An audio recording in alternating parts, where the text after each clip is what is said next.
Hello everyone, welcome to my Telugu channel. ఇవాళ video వచ్చేసి bangles Canada నుంచి ఆర్డర్ వచ్చినాయండి. ఈ బ్యాంగిల్ సెట్ 19 బ్యాంగిల్స్ వస్తాయి. కెనడా నుంచి ఆర్డర్ వచ్చాయి. మేకింగ్ చేసాము. ఈ వీడియో అయితే ఫుల్గా వీటి ప్యాకింగ్ ఎలా చేసుకోవాలి, అలాగే ప్యాకింగ్ చేసేటప్పుడు కొన్ని టిప్స్ అనమాట. ఫస్ట్ అయితే ఈ బ్యాంగిల్స్ కోసము ర్యాపర్ ఉంటుంది, బ్యాంగిల్ ర్యాపర్ అని. దాన్ని తీసుకోవాలి. నీట్గా ర్యాప్ చేసుకోవాలి. ఫస్ట్ మన బ్యాంగిల్స్ కోసము ఎంత కావాలో అంత ర్యాపర్ని ఈ విధంగా కట్ చేసుకొని నీట్గా ఫోల్డ్ చేసుకుంటూ ఈ విధంగా ర్యాప్ చేసేసుకోవాలి. లూజ్ అస్సలు ఉండకూడదు, టైట్ చేస్తూ ర్యాప్ చేసేసుకోవాలి. ఇక్కడ చూస్తున్నారు కదా, ఇదే విధంగా కొంచెం టైం తీసుకున్నా కానీ నీట్గా నిదానంగా ర్యాప్ చేసేసుకోవాలి. అండ్ బ్యాంగిల్స్ ఏ కాంబినేషన్లో అయితే చేసామో అదే కలర్ కాంబినేషన్లో శారీ పిన్ కూడా ఫ్రీ గిఫ్ట్గా ఇస్తున్నాము.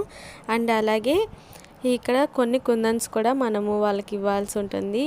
ఇక్కడ మీరు గమనించవచ్చు, థ్రెడ్ బాక్స్లో ఈ విధంగా బ్యాంగిల్స్ని ప్యాక్ చేస్తున్నాను. స్మాల్ బిజినెస్ వాళ్ళు ఒకేసారి అన్ని ఐటమ్స్ మీద ఇన్వెస్ట్ చేయాల్సిన అవసరం లేదు. మనం తయారు చేసిన ప్రొడక్ట్ అనేది మన ఆర్డర్ ఇచ్చిన వాళ్ళకి సేఫ్గా అందాలి. అందుకని ఇక్కడ నేను కరెక్ట్గా సరిపోయే సైజు ఉన్న థ్రెడ్ బాక్స్ని తీసుకున్నాను. ఇందులో అయితే బ్యాంగిల్స్ అనేవి కదలకుండా నీట్గా మనము పంపించవచ్చు.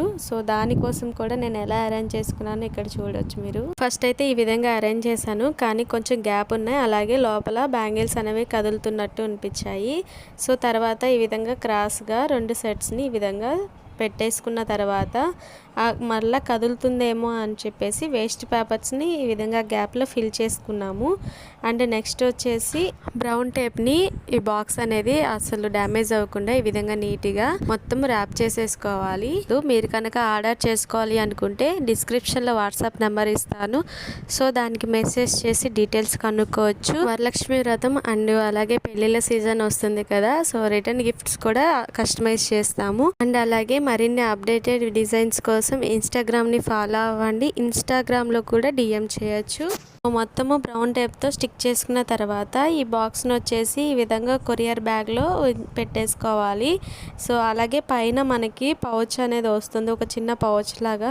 దాంట్లో అయితే ఎవరికైతే పంపించాలనుకుంటున్నామో దానికి to address and from address రాసి దీంట్లో పెట్టేసుకున్న తర్వాత మళ్ళీ అక్కడ స్టిక్కర్ ఉంటుంది.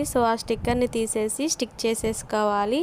అండ్ నెక్స్ట్ వచ్చేసి టైట్గా ఈ విధంగా మళ్ళీ కింద కూడా ఒక స్టిక్కర్ వస్తుంది. ఆ స్టిక్కర్ని తీసేసి ఈ విధంగా స్టిక్ చేసేసుకోవాలి.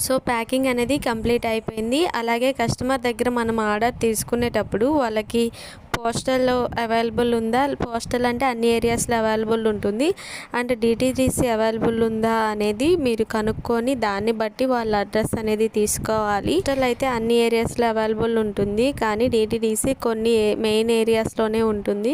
అది కనుక్కొని ఒకసారి చెక్ చేసుకొని మీరు ఆర్డర్ని తీసుకోండి. వీడియో మీకు నచ్చినట్లయితే లైక్ చేయండి, షేర్ చేయండి, ఛానల్ని సబ్స్క్రైబ్ చేసుకోండి. అలాగే పక్కనే ఉన్న బెల్ బటన్ కూడా యాక్టివేట్ చేసుకోండి. Thanks for watching this video.